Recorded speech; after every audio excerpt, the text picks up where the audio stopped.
Flip to you. Andy Crouch is used to asking some probing questions. As the senior editor of Christianity Today, an award-winning magazine founded by Billy Graham, he's covered the church from just about every angle. Today, he's moderating discussions at the Eighth Letter Conference, held by the Epiphania Network. It's a wake-up call of sorts for the North American church, one these speakers say is complacent and confused. So this is an appeal to zeal. But what is the source of this confusion? Some might say it's a product of our culture, one in which anything goes. But Crouch says the church needs to get back to culture to truly find its way in this world. Why write a book on culture? I had the feeling that we needed a new way of thinking about culture in the North American church, because you don't have to pay very close attention to realize that the relationship between Christians and our culture has gotten quite dysfunctional, I think. I think often it's assumed that we are just critics of our culture. Often much of what you hear in the church about culture is very negative. And I wanted to give us a different vocabulary for looking at what we're called to do as Christians in the midst of culture. Right. But it seems that we don't really understand culture. It's such a broad term. So can you try and define culture for us? Culture is a horrifyingly large concept. Some people say it's the second most complicated word in the English language after nature. And so, often we use it to mean, for one thing, we often use it just to mean high culture. So, the opera or the fine arts. But culture is not just the thing that cultured people do. My favorite definition for culture is what people make of the world. What we make of the world depends a lot on what we believe. But what if our greater culture is one of unbelief? That's the situation in which the church finds itself today, according to Crouch, but not necessarily bad news. We have lost cultural power over a number of generations, and we're still frustrated that we no longer have the kind of authority in culture that we once had. I think we have to recognize many times in history Christians have been a cultural minority, and yet it's often been at those times that they've been the most culturally creative and have been the greatest blessing to their cultures. And certainly the early Christians were a tiny minority, and yet were able to be very culturally transformative in the Roman Empire. This loss has led some to feel alienated. It's led some to withdraw and others to engage. But Crouch says neither is the best approach. Well, that idea of engaging culture. Christians have been really preoccupied with how do we engage our culture? How do we be culturally relevant? You're saying that's a futile thing to be searching for. I do think engaging falls a little short of what we're called to do. I prefer two other words, cultivating culture and creating culture. So to start with creating, we are made in the image of a creative God. And to me, engaging culture often stops with just sort of paying attention. But we're actually made to contribute, not just to pay attention to culture or to analyze culture, or even just to try to be relevant to sort of keep up. But we're actually made to advance the human project of making something of God's world. So it's not just a matter of imitating, being cultural, and putting a Christian tag on it. Exactly. And that's a very easy thing to do. You can take a popular advertising campaign and just tweak a few words and make it about Jesus, And there's just not that much image of God in that. He says humans not only bear God's image, but his creativity too. That's why he says the church needs to reconnect with its roots. Well, I'm curious, in your book, you were saying that the gospel message is itself a cultural message. How does that work? I think we often think that culture is one thing over here, and then Christianity and the gospel is this other thing. But in fact, the gospel is essentially the good news that God has not given up on the world, that God hasn't abandoned the world to the effects of the fall. And when God begins his intervention to redeem the world, what does he do? He creates a nation, the nation called Israel. He takes this one family, the family of Abraham, in a particular time in a particular place, and says, I'm going to make really a cultural tradition out of you. So that when God decides that he is not going to abandon humanity to our own independence from him, but is going to come back into the human story, he begins by forming a whole nation.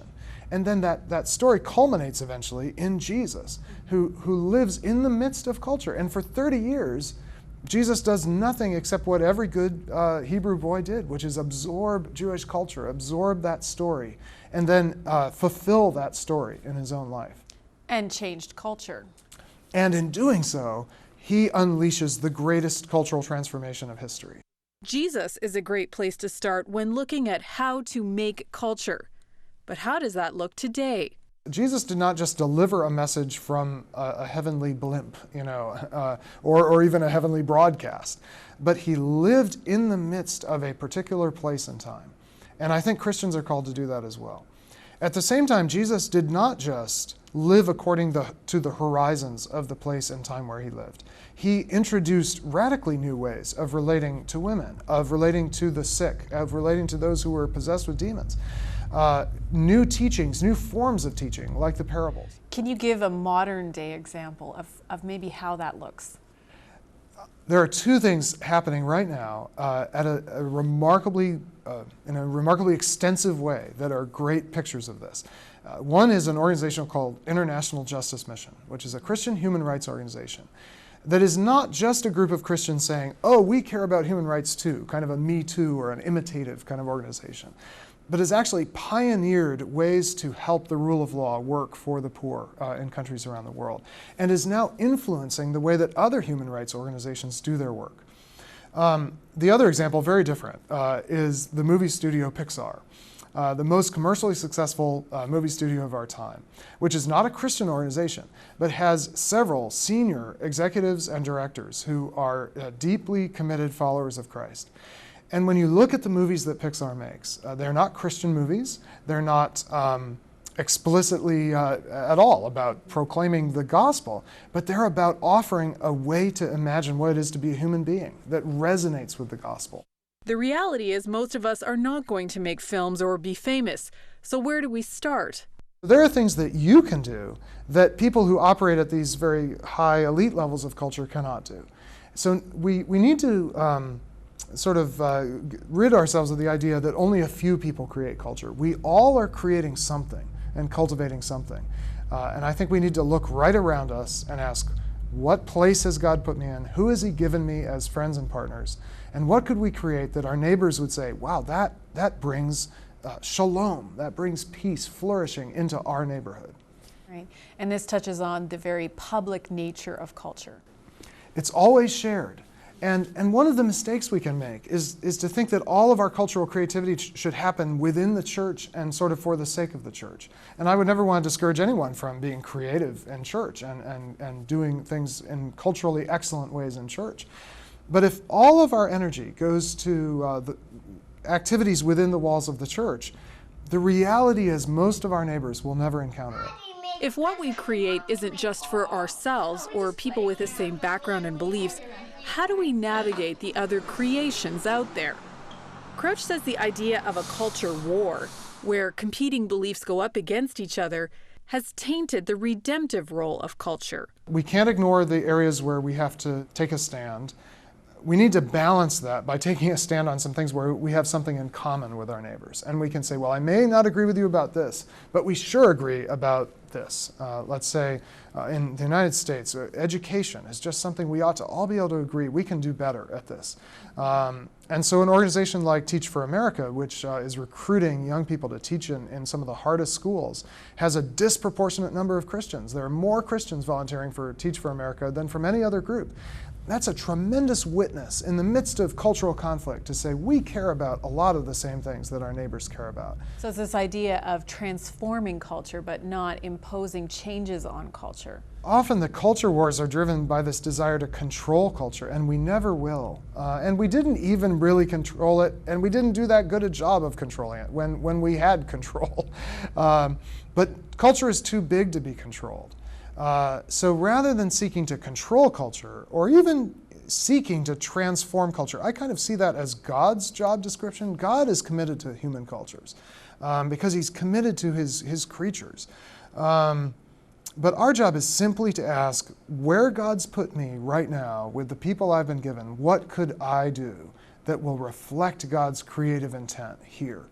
And God is at work in our culture, whether we notice it or not, according to Crouch. Let's get up off the couch. Which brings us back to that wake-up call. If we just see ourselves as consumers, consumers aren't responsible for culture.